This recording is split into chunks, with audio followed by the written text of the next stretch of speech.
مسیح وقت اب دنیا میں آیا، خدا نے عہد کا دن ہے دکھایا، خدا نے عہد کا دن ہے دکھایا۔ اعوذ باللہ من الشیطان الرجیم، بسم اللہ الرحمن الرحیم۔ ناظرین کرام، السلام علیکم ورحمۃ اللہ وبرکاتہ۔ ناظرین، یوم مسیح موعود علیہ الصلاۃ کے حوالے سے اپنے ڈسکشن پروگرام کے دوسرے ایپیسوڈ کے ساتھ ہم آپ کی خدمت میں حاضر ہیں۔ آج کے اس پروگرام میں خاکسار کے ساتھ محترم مولانا محمد حمید کوثر صاحب اور محترم مولانا عطاء المجیب لون صاحب شامل گفتگو ہوں گے۔ میں ہر دو حضرات کا اس پروگرام میں خیر مقدم کرتا ہوں۔ جزاک اللہ۔ ناظرین، آج کے اس پروگرام میں ہم حضرت مسیح موعود علیہ السلام اور آپ کے اخلاق فاضلہ کے مناسبت سے بات کریں گے۔ ناظرین، حضرت مسیح موعود علیہ السلام کی حیات طیبہ پر غور کرنے سے یہ معلوم ہوتا ہے کہ آپ کی تمام زندگی کلمہ طیبہ کا عکس تھی۔ جہاں ایک طرف آپ علیہ السلام اپنے یار نہاں میں نہاں تھے، وہیں دوسری طرف آپ حضور صلی اللہ علیہ وسلم کے لیے بطور ذل اور بروز کے تھے، اور یہ معاملہ آپ کے اخلاق عالیہ میں منعکس ہوتا ہے۔ جہاں حضرت مسیح موعود علیہ السلام اپنے تمام معاملات میں اپنی ذات سے بالا ہو کر اسلام چیز کیا ہے، خدا کے لیے فنا، ترک رضائے خواہش، پے مرضی خدا کی حقیقی تصویر تھے، وہیں اپنے اخلاق فاضلہ کے لیے آپ حضور صلی اللہ علیہ وسلم کے اسوہ حسنہ کی کامل تصویر اور عکس تھے۔ ناظرین، پروگرام کو آگے بڑھاتے ہوئے خاکسار کا سب سے پہلا سوال محترم مولانا محمد حمید کوثر صاحب سے ہے کہ ہمارے ناظرین کو حضرت مسیح موعود علیہ السلام کی سادہ زندگی اور بے تکلفی کے متعلق کچھ بیان فرمائیں۔ اللہ تعالیٰ نے سیدنا محمد صلی اللہ علیہ وسلم کو قرآن مجید میں یہ حکم دیا کہ آپ اعلان فرما دیں وَمَا أَنَا مِنَ الْمُتَكَلِّفِينَ، کہ میں تکلف کرنے والوں میں سے نہیں ہوں، میں کوئی نمود و نمائش کرنے والا نہیں ہوں، اپنے آپ کو فاخرانہ طور پہ پیش کرنے والا نہیں ہوں۔ میری زندگی تکلف بناوٹ سے بالکل مبرہ اور صاف ہے، کوئی تصنع میری زندگی میں نہیں، اور اس کا پرتاؤ ہمیں سیدنا حضرت مسیح السلام کی حیات مبارکہ میں بھی ملتا ہے۔ حضرت ابن مسعود رضی اللہ تعالیٰ عنہ کی ایک روایت تمامی احادیث کی کتابوں میں آئی ہے کہ ایک دفعہ وہ رسول کریم صلی اللہ علیہ وسلم کے پاس تشریف لائے تو آپ نے دیکھا کہ حضور صلی اللہ علیہ وسلم ایک چٹائی حسیر یا بوریا جو بھی کہہ لیں، اس کو حسیر کا لفظ ہے، اس پہ لیٹے ہوئے تھے۔ آپ جب بیٹھے تو اس کا سارا جو نشان تھا وہ آپ کے جسم پر تھا۔ تو حضرت ابن مسعود رضی اللہ تعالیٰ عنہ نے حضور کی خدمت میں عرض کیا کہ حضور، میں آپ کے لیے کوئی گدا یا اچھا بستر نہ بناؤں؟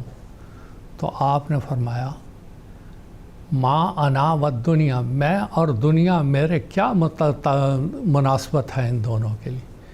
میری مثال تو ایک سوار کی ہے، جو سوار پہ آتا ہے، کسی سائے دار کے درخت کے نیچے بیٹھا اور آگے چل دیا۔ اسی طرح میرے لیے یہ دنیا کی حیثیت ہے، ایک سایہ دار درخت، اور میں ایک مسافر، کچھ دیر آرام کیا تو آگے چلے گا۔ حضرت مسیح موعود علیہ السلام کی زندگی، آپ کی حیات مبارکہ، اس کو آپ ہی کے اشعار سے اگر ہم دیکھیں تو اس زمانے میں اسلام کی حالت یہ تھی، ہر طرف کفر است جوشاں، ہم چوں افواج یزید، دین حق بیمار و بےکس، ہم چوں زین العابدین، کہ اس وقت جو جیسے یزید کی فوجیں کربلا کے میدان میں امام حسین پہ حملے کر رہی تھیں، اس وقت دشمنوں کی فوج اسلام پہ حملہ آور ہے، اور اسلام وہ امام حسین کی طرح بنا ہوگا۔ دین حق بیمار و بے کس۔ اسلام اس وقت ایک بیمار کی طرح ہے، بالکل اسی طرح جس طرح حضرت امام حسین رضی اللہ تعالیٰ عنہ کے صاحبزادے زین العابدین بیمار تھے اور وہ خیمے میں تھے، اپنے والد کی مدد نہیں کر سک رہے تھے اور دشمن ہر طرح سے حملے کر رہا تھا۔ اسی طرح اس وقت میری حالت ہے، دین حق بیمار و بے کس۔ ہم چوں زین العابدین، اور میں زین العابدین کی طرح کوئی مدد نہیں کر سک رہا ہوں، یہ تڑپ تھی آپ کے دل میں۔ آپ فرماتے ہیں دن چڑھا ہے دشمنان دین کا، ہم پر رات ہے۔ دشمنان دین کا دن چڑھا ہوا ہے اور ہم پر رات ہے۔ اے میرے سورج نکل باہر کہ میں ہوں بے قرار، اے میرے سورج، اسلام کے سورج، غالبہ اسلام کے سورج، باہر نکل میں بہت بے قرار ہوں۔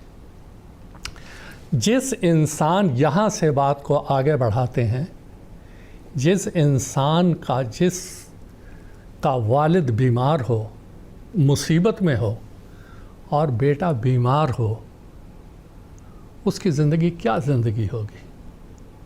اس بیٹے کی زندگی کیا زندگی ہوگی؟ حضرت مسیح موعود علیہ السلام کی حیثیت زین العابدین کی تھی، وہی آپ کی ساری زندگی میں ہم کو نظر آتا ہے۔ غلبہ اسلام کے لیے بے قرار، اور اپنی تمام لذات کو آپ نے چھوڑ دیا۔ ابھی میں نے آپ کو چٹائی کی مثال دی، یہاں سے ہی بات آگے بڑھاتے ہیں۔ حضرت مسیح موعود علیہ السلام ایک دفعہ امرتسر میں تھے، اور وہاں پر حضرت مسیح موعود علیہ السلام کے پاس کرنل الطاف علی صاحب ملاقات کے لیے آئے، اور انہوں نے یہ خواہش ظاہر کی کہ میں حضرت مسیح صاحب سے علیحدگی میں ملنا چاہتا ہوں۔ حضرت منشی ظفر احمد صاحب کپور تھلوی رضی اللہ تعالیٰ عنہ فرماتے ہیں، ہم نے کہا حضور بیٹھے ہوئے ہیں کمرے میں، آپ چلے جائیں، ہم باہر کھڑے ہوتے ہیں، کوئی اندر نہیں آئے گا۔ جیسے ہی وہ بات کر کے آدھے گھنٹے کے بعد باہر نکلے تو وہ رو رہے تھے۔ انہوں نے پوچھا کیا ہو گیا؟ کہنے لگے ہوا کیا؟ میں گیا تو دیکھا حضرت مسیح موعود علیہ السلام ایک چٹائی یا بوریے پہ بیٹھے ہوئے ہیں، اپنے خیال میں وہ بوریے پہ ہیں، لیکن بوریے پہ صرف گھٹنا ہی ہے، باقی زمین پہ بیٹھے ہوئے ہیں، ان کو ہوش ہی نہیں۔ وہ اپنے مناظرے کی تیاری مباحثے کی کر رہے ہیں، اور مجھے کہا کہ یہاں بیٹھ جائیں، بوریے پہ آپ کو شرم آتی ہے، تو حضور نے اپنا صافہ جو کہ کندھے یا سر پر رکھتے ہیں وہ بچھا دیا کہ آپ اس پہ بیٹھیں۔ تو کرنل الطاف علی صاحب کہنے لگے اگرچہ کہ میں بے دین مسلمان ہوں اور ہو گیا ہوں عیسائی، مگر اتنا بھی بے غیرت نہیں کہ میں آپ کے صافے پہ بیٹھ جاؤں۔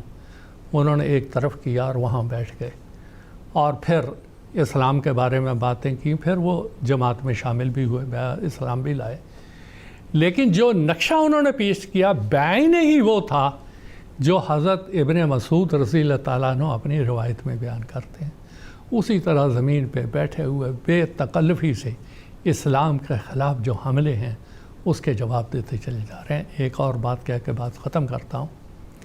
حضرت مسیح صاحب کا خاندان تقریباً سن 1800 یہاں قادیان سے ان کو ہجرت کر کے بیگوال جانا پڑا جو کپورتھلا ریاست میں۔ وہاں سے پھر یہ لوگ واپس آئے۔ واپس آنے کے بعد کیونکہ تعلقات تھے ان کے خاندان کے، وہاں کے مہاراجہ جو تھا پٹیالہ کا، انہوں نے حضرت مرزا غلام مرتضیٰ صاحب مرحومہ مغفور کو یہ پیغام بھیجا کہ آپ کے 2 بیٹے ہیں، ایک بیٹا تو گورنمنٹ کے بہت اچھا ملازم ہے، بڑی اعلیٰ پوسٹ پر ہے، جو آپ چھوٹا بیٹا ہے آپ کا مرزا غلام احمد علیہ السلام، ان کو ہمارے یہاں بھجوا دیں، ہم ان کو محکمہ تعلیم میں رکھنا چاہتے ہیں تاکہ یہاں تعلیم کو فروغ دیا جائے۔ حضرت مرزا غلام مرتضیٰ صاحب نے وہ پیغام حضرت مرزا غلام احمد صاحب قادیانی اپنے بیٹے کو بھیجا، اس خیال سے کہ اس کو بھی کوئی اچھی ملازمت مل جائے گی، اچھا روزگار مل جائے گا، اس کا بھی بہتر گزر بسر کا ایک ذریعہ بن جائے گا۔ حضرت مسیح صاحب نے فرمایا میں نے کوئی نوکری نہیں کرنی، کھدر کے 2 جوڑے اور جیسی تیسی روٹی مجھے دے دیا کرے، بس۔ یہ وہ جواب تھا جیسے مرزا غلام مرتضیٰ صاحب مرحومہ مغفور کو تڑپا کے رکھ دیا کہ دیکھو ایک میرا بیٹا ہے، اس کو صرف اسلام اور اسلام اور اسلام، صرف اسلام کے لیے وہ جی رہا ہے، اسلام کے لیے مر رہا ہے، اس کے علاوہ اور اس کو کچھ بھی نہیں ہے۔ اور اس کے بعد وہ جو ہے حضور نے اس کا انکار کر دیا۔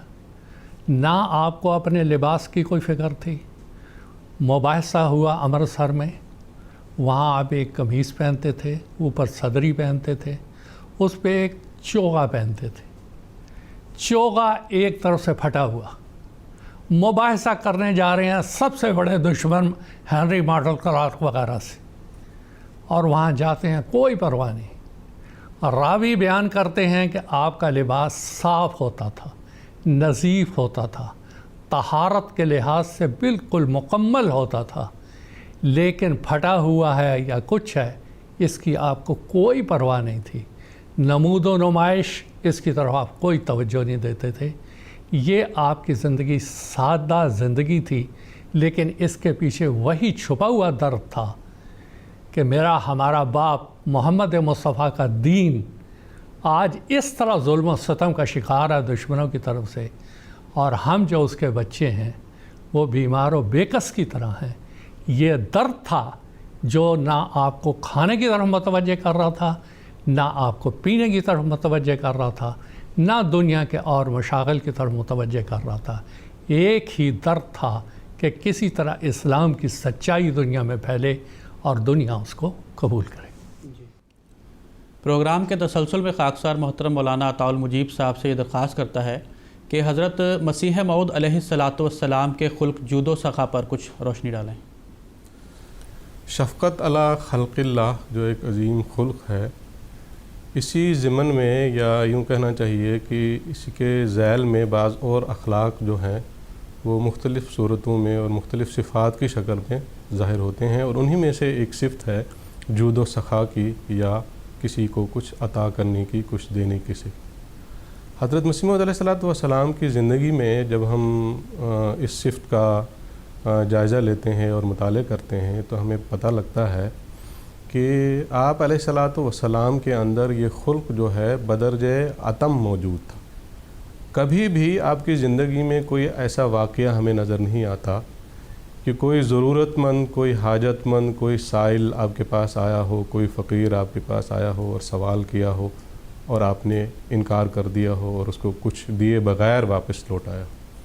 ہمیشہ ہمیں یہ نظر آتا ہے کہ جب بھی کوئی سائل، بلکہ سائل کے آپ کے پاس آنے کے بغیر بھی آپ خود بھی جب اندازہ لگاتے تھے کسی کی ضرورت کے بارے میں، کسی کی حاجت کے بارے میں، تو خود اس کی حاجت پوری کرتے تھے، اس کے سوال کیے بغیر بھی۔ ایسے بھی واقعات۔ ہلکی آواز بھی کسی سائل کی آپ کے کان میں پڑتی تھی تو آپ اس کی مدد کے لیے ہمیشہ تیار رہتے تھے اور اس کو کچھ نہ کچھ عطا فرمایا کرتے تھے۔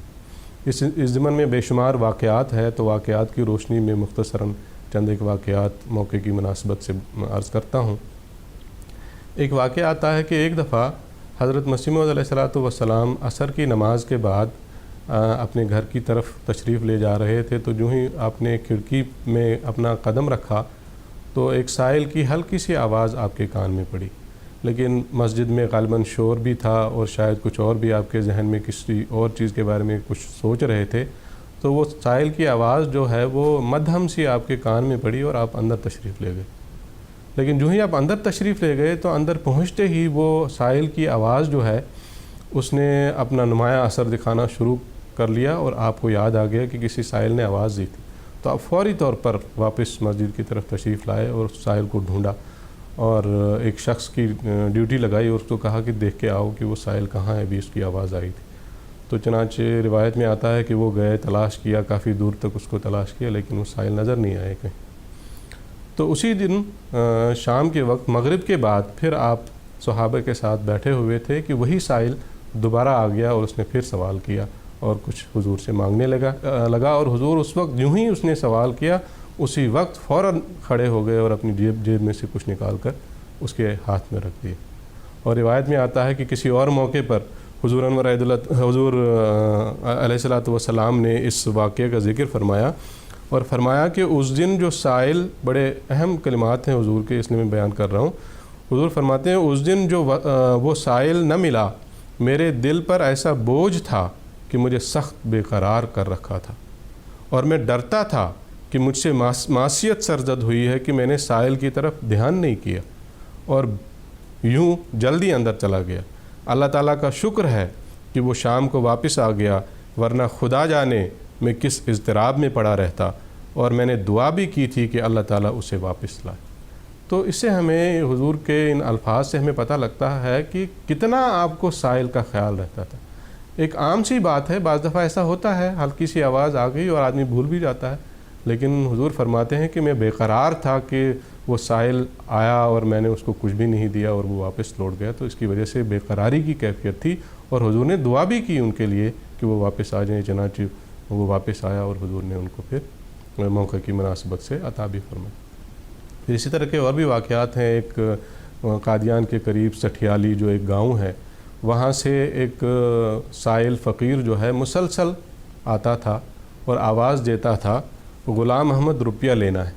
مسجد مبارک کے نیچے زور سے آواز دیتا تھا حضور کو مخاطب کر کے.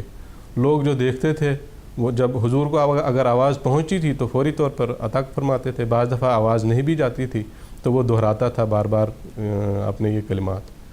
تو بعض لوگ جو آ رہے ہوتے تھے، جا رہے ہوتے تھے، وہ اس کو ٹوکتے بھی تھے، منع بھی کرتے تھے کہ تم کیوں بار بار اس طرح آوازیں لگا رہے. لیکن جب حضور کو اس کا علم ہوتا تھا تو آپ سخت ناپسند فرماتے تھے کہ اس کو ٹوکا مت کرو، کہ جب بھی آئے مجھے آواز دے تو اس کو ٹوکا مت کرو. تو جب بھی آتے تھے وہ حضور ان کو عطا کرتے تھے اور ہمیشہ کچھ نہ کچھ ان کو دیتے تھے، کبھی بھی نا امید یا خالی ہاتھ ان کو واپس نہیں کیا. اسی طرح ایک واقعہ اور آتا ہے کہ ایک فقیر باہر سے کہیں سے آیا تھا. وہ رمضان کا مہینہ تھا، صبح کے وقت اٹھتا تھا اور زور زور سے اشعار پڑھتا تھا. مسیح موعود علیہ السلام کے بھی بعض اشعار اور بعض آپ کے اصحاب کے اشعار زور زور سے پڑھتا تھا اور مانگتا تھا، سوال کرتا رہتا تھا. حضرت مسیح موعود علیہ السلام ہمیشہ اس کو کچھ نہ کچھ دیا کرتے تھے، اور وہ ہمیشہ ایک بات بتاتا تھا، میرا پیالہ بھر دو. تو عید کا دن تھا، رمضان ختم ہونے کے بعد عید کا دن تھا. وہ مسجد کے قریب غالباً بیٹھا تھا. حضور علیہ السلام پاس سے گزرے تو دیکھا کہ وہ بیٹھا ہوا ہے اپنا پیالہ لے کے، تو حضور نے اس کے پیالے میں کچھ ڈال دیا. اس وقت بھی اس نے یہی کہا کہ میرا پیالہ بھر دو. تو جب باقی لوگوں نے دیکھا کہ حضور علیہ السلام نے اس کے پیالے میں کچھ ڈال دیا ہے، تو انہوں نے بھی حضور کی اقتداء میں ان کے پیالے میں ڈالنا شروع کیا، اور اس طرح روپیہ اس کے پیالے میں آ گیا کہ اس کا پیالہ جو ہے واقعتاً بھر گیا اور وہ بڑی خوشی خوشی وہاں سے چلا گیا. تو بے شمار واقعات ہیں، بہرحال سارے تو بیان نہیں کیے جا سکتے ہیں. حضرت ام المومنین رضی اللہ تعالیٰ عنہا کی ایک روایت عرض کر کے اپنی بات کو ختم کرتا ہوں. آپ فرماتی ہیں کہ آپ ہمیشہ فقیروں کو اور سائلوں کو اور ضرورت مندوں کو اور حاجت مندوں کو کچھ نہ کچھ دیا کرتے تھے، اور زیادہ تر خفیہ دیا کرتے تھے، ان کے گھروں تک پہنچاتے تھے. یہ الگ بات ہے کہ وہ لوگ پھر خود ہی آپ علیہ السلام کے احسانات کا ذکر کر کے بتاتے تھے، ورنہ آپ خفیہ طور پر بھی دے دیا کرتے تھے. آپ فرماتی ہیں کہ آخری عمر میں آپ کا یہ طریق تھا کہ جتنا بھی پیسہ آتا تھا اس کا 10واں حصہ اٹھا کر رکھتے تھے صدقے کے لیے، صرف اس مقصد سے کہ کوئی ضرورت مند ہوگا تو اس کو دے دیا جائے گا. اور یہ بھی فرماتی ہیں کہ ایسا نہیں ہے کہ صرف 10واں حصہ ہی دیتے تھے، بلکہ فرماتی ہیں کہ آپ فرماتے تھے کہ یہ بعض دفعہ ایسا ہوتا ہے کہ گھر کی ضرورتیں زیادہ ہوتی ہیں تو توجہ نہیں رہتی صدقے کی طرف، اس لیے اٹھا کے ایک الگ رقم رکھ لیا کرتے تھے، ورنہ 10% سے بھی زیادہ حصہ آپ صدقے میں دے دیا کرتے تھے حاجت مندوں اور ضرورت مندوں کی ضرورت پوری کرنے کے لیے. تو مسلسل اپنی پوری زندگی کا یہ ایک لاہ عمل تھا کہ جب بھی آپ کے پاس کوئی آتا تھا کچھ مانگنے کے لیے تو اس کو خالی ہاتھ واپس نہیں جانے دیتے تھے. اور یہ بھی جیسا کہ ہم ذکر کر رہے ہیں، حضرت نبی اکرم صلی اللہ علیہ وسلم کی جو صفت تھی جود و سخا کی، اسی صفت کی مطابقت میں اور اسی صفت کے عکس کے طور پر یہ صفت آپ کے ذریعے بھی ظاہر ہوتی رہی اور پوری زندگی ظاہر ہوتی رہی. جی، پروگرام کو آگے بڑھاتے ہوئے خاکسار محترم مولانا محمد حمید کوثر صاحب سے درخواست کرتا کہ ہمارے ناظرین کو یہ بتائیں کہ جب کسی شخص کی وفات ہوتی تھی تو اس موقع پر حضرت مسیح موعود علیہ السلام کا طریقہ تعزیت کیا ہوتا تھا؟ عرض یہ ہے کہ یہ دنیا مصیبتوں کی دنیا ہے. جس نے اس دنیا میں آنا ہے اس نے جانا بھی ہے، لیکن اس کے اندر خاص طور پہ وہ ماحول جو ابھی تک ہمارے یہاں غیر مسلموں میں ہے، بہت ہی رونا پیٹنا جزا فضا، وہی یہاں خاص طور پہ ہندوستان کے مسلمانوں میں وہ بات بہت آ گئی۔ حضرت مسیح موعود علیہ الصلوۃ والسلام نے تعزیت کا جو حقیقی معنی اور مفہوم ہے اس کے اوپر عمل کر کے بتایا، عمل کیا بھی، اور عمل تعزیت کیسے کرنی ہے وہ کروایا بھی۔ مثال کے طور پہ جب کوئی فوت ہوتا تھا آپ اللہ تعالیٰ کے حکم کے مطابق یہ پڑھتے انا للہ و انا الیہ راجعون، کہ ہم اللہ کے لیے ہیں اور اللہ ہی کی طرف ہم نے واپس جانا ہے، اور اس کا اظہار خود اپنی ذات میں کیا۔ یعنی تعزیت کرنا تو ایک اور بات ہے۔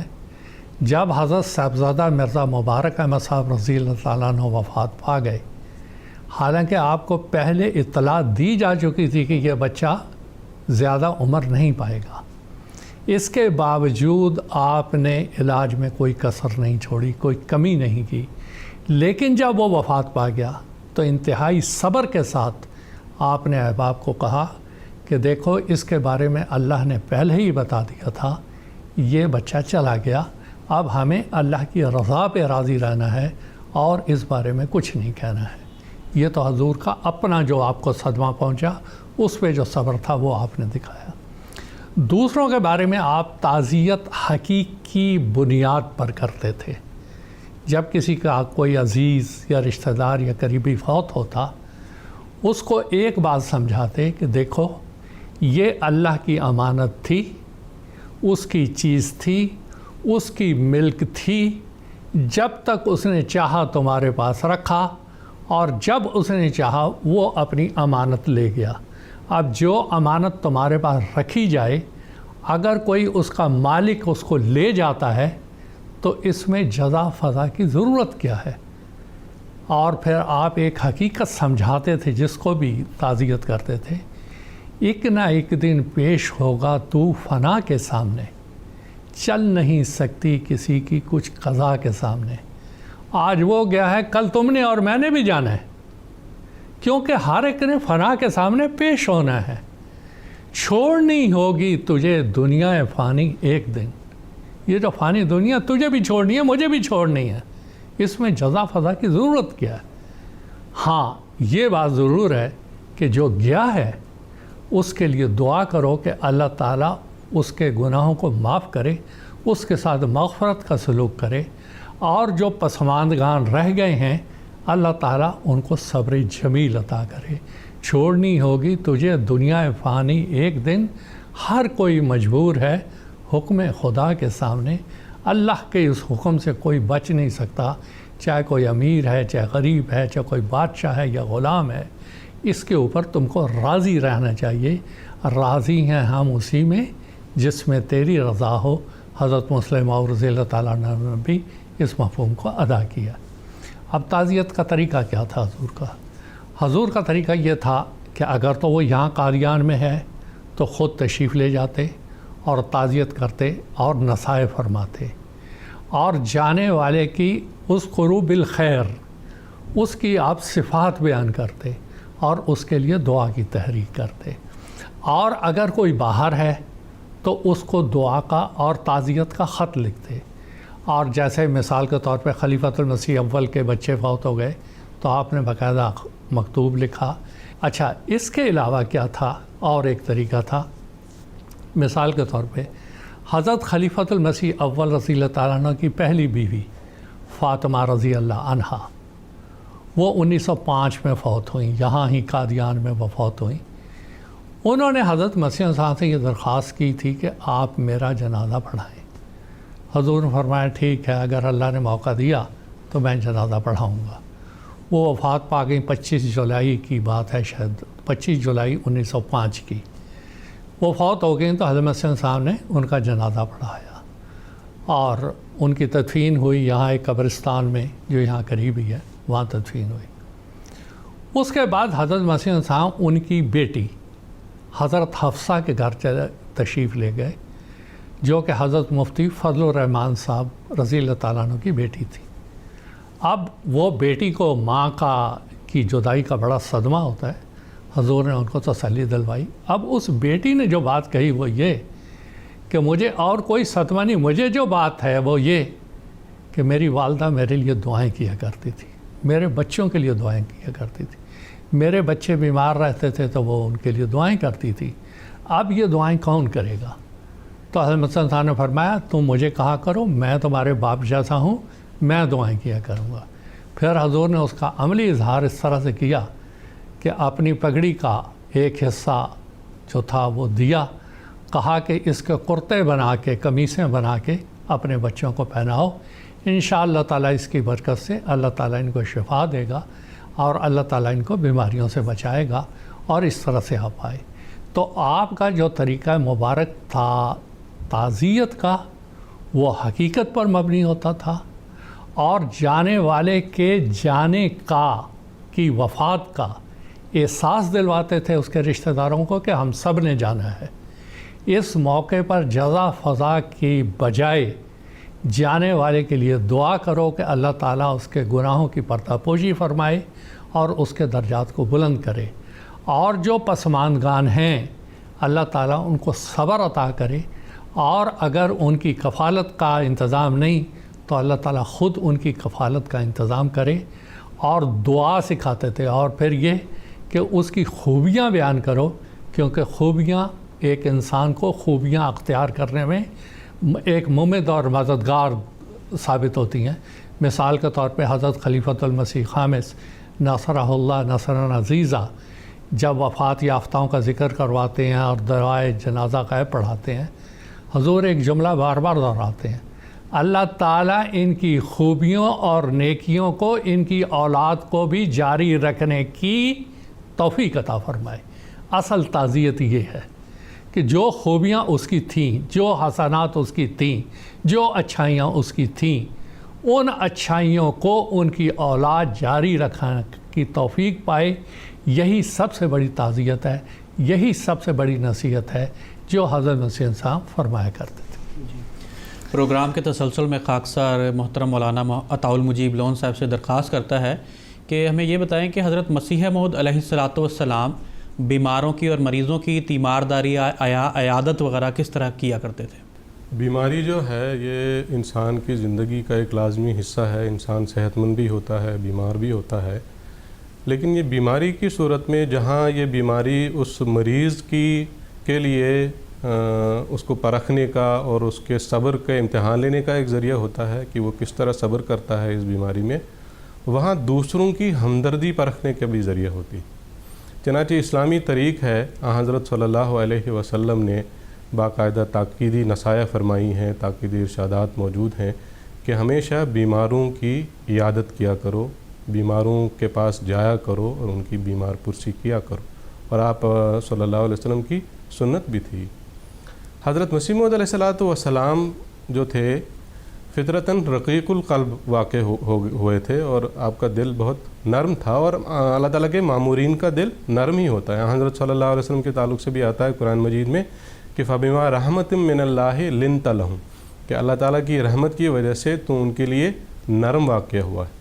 تو حضرت مسیح موعود علیہ السلام کی طبیعت بھی جو تھی نرم تھی اور رقیق القلب تھے آپ کو تکالیف جو ہیں لوگوں کی وہ برداشت نہیں ہوتی تھیں، اور بیمار جو ہیں وہ تکلیف میں ہوتے ہیں تو ان کی تکلیف بھی حضور کو برداشت نہیں ہوتی تھی، لیکن اس کے باوجود آپ مریضوں کی عیادت کرتے تھے، ان کے پاس جاتے تھے، ان کے گھروں میں جاتے تھے، ان کی عیادت کرتے تھے، ان کی بیمار پرسی کرتے تھے، اور ان کو تسلی دیتے تھے، اور ان کے لیے دعا بھی فرمایا کرتے تھے۔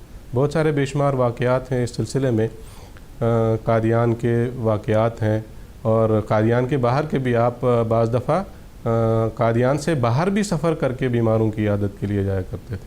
حضرت خلیفۃ المسیح اول رضی اللہ تعالیٰ عنہ کے تعلق سے آتا ہے کہ جب آپ جموں میں تھے تو آپ بیمار تھے، تو آپ جموں ان کی عیادت کے لیے تشریف لے گئے۔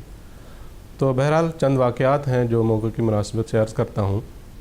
لالا شرم پت ایک پرانا تعلق دار تھا حضرت مسیح موعود علیہ السلام کے ساتھ، اس کے تعلقات تھے، آپ کے دعوے سے بھی پہلے آپ کو جانتا تھا اور آپ کے پاس آنا جانا تھا اس کا، اور آپ علیہ السلام کے بے شمار نشانات کا بھی گواہ تھا۔ وہ ایک مرتبہ وہ سخت بیمار ہوا اور اس کے جسم پر ایک پھوڑا نکلا، اور جس کی وجہ سے وہ بہت تکلیف میں تھا۔ حضرت مسیح موعود علیہ السلام کو جب اس بات کا علم ہوا تو آپ خود اس کے گھر میں تشریف لے گئے. اس کا گھر بہت تنگ اور تاریک گھر تھا، لیکن آپ اس کے گھر میں تشریف لے گئے، اپنے بعض ساتھیوں کے ساتھ اس کی عیادت کی، اس کو تسلی دلائی. وہ اپنی تکلیف کا اظہار کرنے لگا تو آپ نے اس کو تسلی دلائی، اور پھر ایک ڈاکٹر کا انتظام کیا باقاعدہ اس کے علاج کے لیے. اور روزانہ پھر وہاں جاتے تھے اس کی عیادت کے لیے، اس کی بیمار پرسی کے لیے، جب تک کہ اس کا زخم مندمل نہیں ہوا.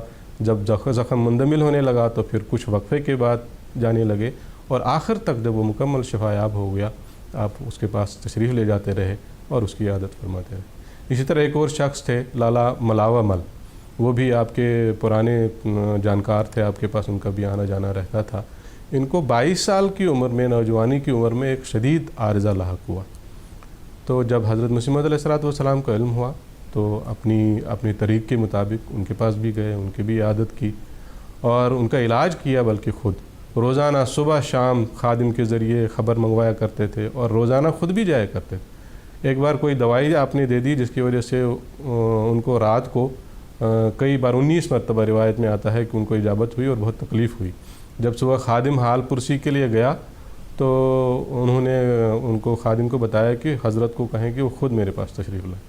چنانچہ حضور کو جب اس بات کا علم ہوا تو فوری طور پر جلدی سے ان کے گھر میں تشریف لے گئے اور دوائی ان کی تبدیل کر دی، اور دوائی تبدیل کرنے کے بعد ان کو آرام آ گیا، ان کو شفا ہو گئی. تو اس کے بعد پھر آپ اپنے گھر واپس تشریف لے. اس طرح سے، اور وہ ہندو تھے، غیر مسلم تھے، ایسا نہیں کہ وہ جماعت سے ان کا تعلق تھا، پھر بھی ان کے پاس جاتے تھے. اور غیر جماعت غیر احمدی مسلمانوں کی بھی عادت فرمایا کرتے تھے. ایک مرتبہ کا واقعہ ہے کہ غیر احمدی قادیان آیا حضرت خلیفۃ المسیح اول رضی اللہ تعالیٰ عنہ کے پاس علاج کرانے کی غرض سے، لیکن اس کے پاؤں میں کچھ تکلیف تھی جس کی وجہ سے پاؤں متورم تھے. تو اس نے آپ کے ذریعے ہی، حضرت خلیفۃ المسیح اول رضی اللہ تعالیٰ عنہ کے ذریعے ہی حضور کو پیغام بھجوایا کہ میں ملنا چاہتا ہوں لیکن پاؤں میں تکلیف کی وجہ سے مل نہیں پا رہا ہوں. تو آپ نے خود ان کو پیغام بھجوایا کہ میں خود تم سے ملنے کے لیے آؤں گا، تم بیمار ہو میں خود تمہارے پاس آؤں گا. چنانچہ اگلے روز جب سیر کے لیے تشریف لے گئے تو خود ان کے پاس گئے، ان کی عیادت کی، ان کی بیمار پرسی کی اور ان کو موقع کی مناسبت سے تبلیغ بھی کی. ایک اور واقعہ پیش کر کے اپنی بات کو ختم کرتا ہوں. مہر حامد نام کا ایک شخص تھا جو آپ علیہ الصلوۃ والسلام کی بیعت میں بھی شامل تھا. وہ قادیان سے دور، قادیان سے کی انتہا پر، قادیان کے باہر ایسی جگہ اس کا گھر تھا جہاں عموماً کوڑا کرکٹ کا ڈھیر جو ہے وہ جمع ہوتا ہے. اور خود بھی وہ زمیندار تھا، گھر میں مویشی تھے، مویشیوں کا گوبر وغیرہ گھر میں پڑا رہتا تھا اور چیزیں بھی پڑی رہتی ہیں. زمینداروں کے گھروں کا ایسا ہی حال ہوتا ہے. اور جگہ بھی جیسے کہ میں نے کہا کیونکہ کوڑا کرکٹ وہاں ہوتا تھا، بڑا بدبودار بڑی وہ جگہ تھی اور تعفن ہوتا تھا وہاں. تو وہ ایک بار بیمار ہوئے تو حضرت مسیح موعود علیہ السلام بعض اپنے احباب کے ساتھ اس کے گھر تشریف لے گئے. اور باوجود اس کے کہ وہ گھر جو ہے جیسا کہ میں نے عرض کیا بدبودار تھا اور تعفن تھا اس میں اور تکلیف محسوس ہو رہی تھی دوسروں کو بھی، آپ کو بھی، لیکن آپ نے اس بات کا اظہار نہیں کیا. اور ایک بار نہیں گئے بلکہ مسلسل جاتے رہے، ہمیشہ ان کے پاس جاتے رہے. ان کی لمبا روایت میں آتا ہے لمبا عرصہ ان کے پاس دیر تک بیٹھے رہتے، ان کو تسلی دیتے، دوائی بھی دیتے اور دعا بھی کرتے ان کے لیے. تو ہمیشہ ان کے پاس جاتے تھے اور ان کی عیادت فرمایا کرتے. اس طرح کے بے شمار واقعات ہیں اور بھی واقعات ہیں جن سے ہمیں یہ پتہ لگتا ہے کہ کس طرح آپ علیہ الصلوۃ والسلام بیماروں کی عیادت فرمایا کرتے تھے، ان کی بیمار پرسی فرمایا کرتے تھے. اور جیسا کہ میں نے شروع میں عرض کیا کہ آپ کسی کی تکلیف کو برداشت نہیں کر سکتے، یہ آپ کی فطرت میں یہ بات موجود تھی. اس لیے جب بھی کسی کی تکلیف چاہے وہ کسی بھی ذریعے سے آپ کے سامنے ظاہر ہوتی تھی، آپ کے علم میں آتی تھی، تو آپ اس کا مداوع جس رنگ میں بھی کر سکتے تھے وہ کیا کرتے تھے. سائل آتا تھا تو اس کی مدد کرتے تھے، بیمار آتا تھا تو اس کی عیادت کرتے تھے، اس کی بیمار پرسی کرتے تھے، علاج کرتے تھے اور دعا کرتے تھے. سب سے بڑی بات یہ کہ عیادت کرنے والا مریض کے لیے دعا بھی کرتا ہے اور مسلسل کرتا ہے. جس مریض کی بھی عیادت کرتے ہیں اس کے لیے دعا بھی کرتے ہیں. اس سلسلے میں بے شمار واقعات ہیں. بہرحال میں اپنی بات کا اسی پر ختم کرتا ہوں اور اکتفا کرتا ہوں. اور خلاصہ یہی ہے کہ یہاں پر بھی حضرت مسیح موعود علیہ السلام کی زندگی میں ہمیں وہی نمونہ نظر آتا ہے جو حضرت صلی اللہ علیہ وسلم کا نمونہ اس سلسلے میں. جی ناظرین، اس کے ساتھ ہی ہمارے آج کے اس پروگرام کا وقت ہوا چاہتا ہے. خاکسار پروگرام کے آخر میں حضرت مسیح موعود علیہ السلام کا ایک اقتباس پیش کرے گا حضرت مسیح موعود علیہ الصلاۃ والسلام فرماتے ہیں بہت سے رند اور عیاش ایسے دیکھے گئے ہیں جو کسی خارق عادت نشان کے قائل نہیں ہوئے، لیکن اخلاقی حالت کو دیکھ کر انہوں نے بھی سر جھکا لیا ہے اور بجز اقرار اور قائل ہونے کے دوسری راہ نہیں ملی۔ نیز آپ فرماتے ہیں بہت سے لوگوں کے سوانح میں اس امر کو پاؤ گے کہ انہوں نے اخلاقی کرامات ہی کو دیکھ کر دین حق کو قبول کر لیا۔ ملفوظات جلد اول صفحہ 141۔ ناظرین، اس کے ساتھ ہی ہمارا آج کا یہ پروگرام اختتام پذیر ہوتا ہے۔ اجازت دیجیے۔ السلام علیکم ورحمۃ اللہ وبرکاتہ۔